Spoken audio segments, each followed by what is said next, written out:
Today we're talking all about tools. And what I mean by that is what I pack inside my tool roll for my motorcycle adventures. So stay tuned.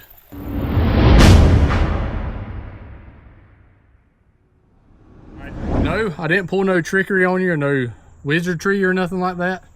I was out riding yesterday, testing some repairs I did on the bike, and was going to film this tool roll video, and I did film the tool roll video, but I left out a lot of things. So got the intro there, back at my house, and I'm gonna give you the actual look at the tool roll itself, because I messed that all up yesterday. So here we go.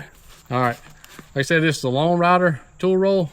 I've never really had a tool roll. I've always had just tools in a little bag I had.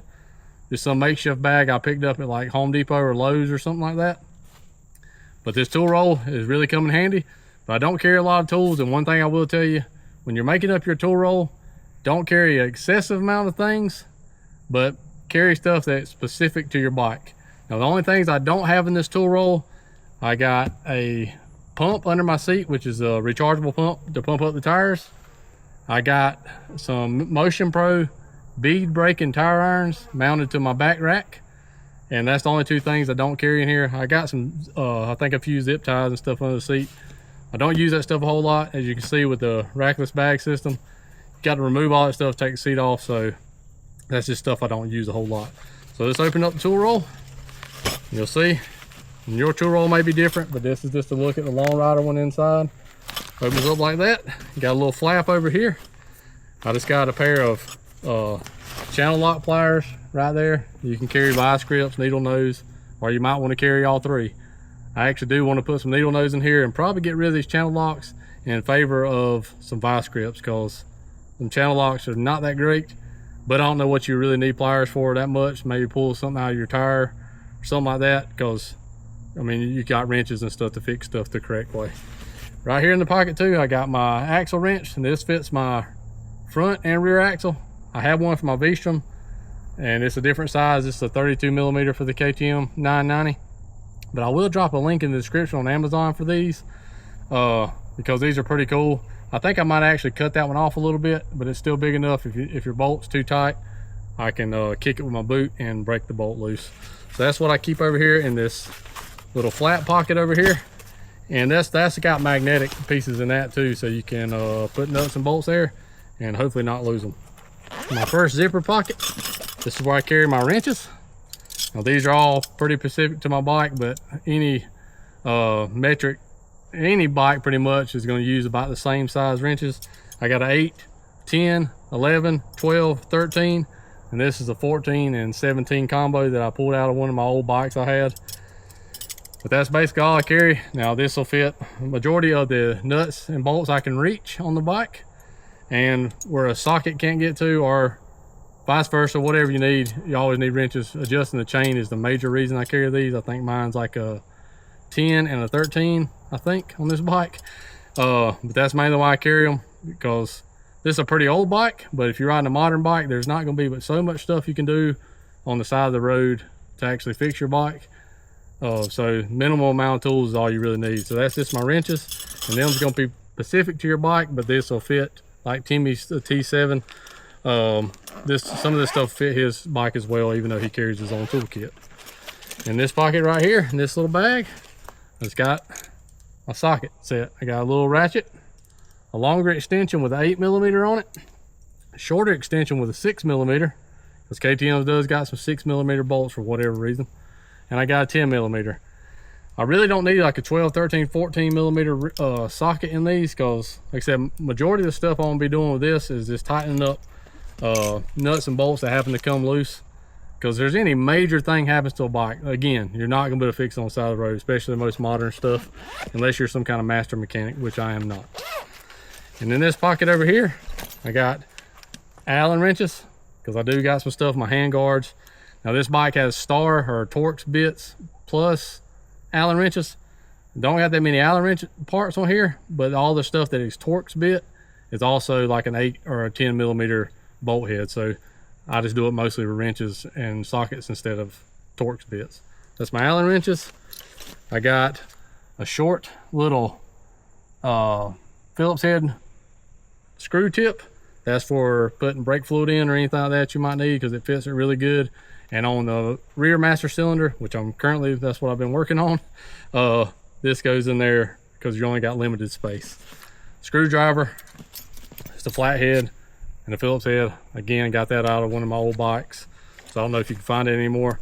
I carry this thing around, which is like this is the kickstand or side stand, whatever you want to call it, switch.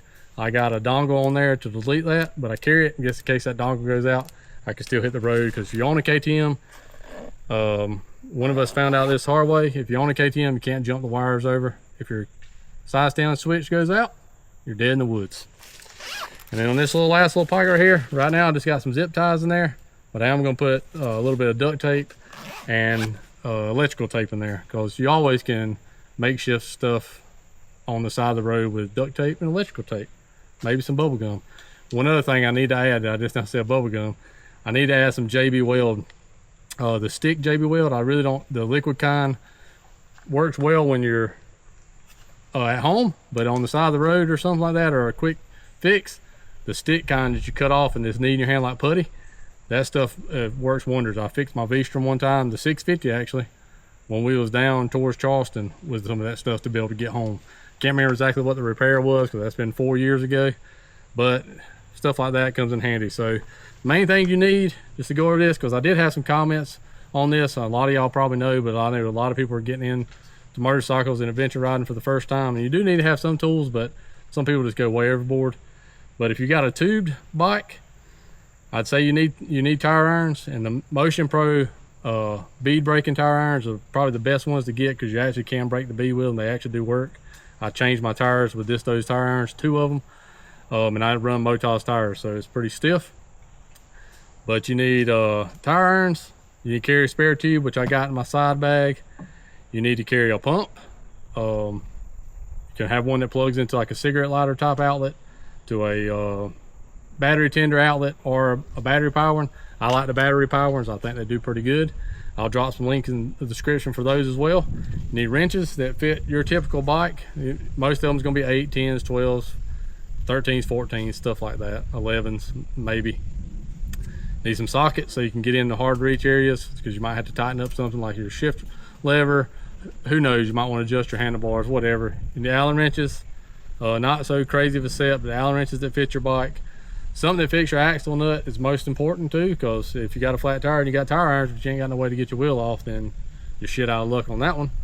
And something to adjust your chain, because that's probably going to be the #1 priority, especially if you're going on more than a 500-mile trip. You're probably going to have to adjust the chain at some point. So there you go. And you can carry some chain lube, which I do and I don't sometimes.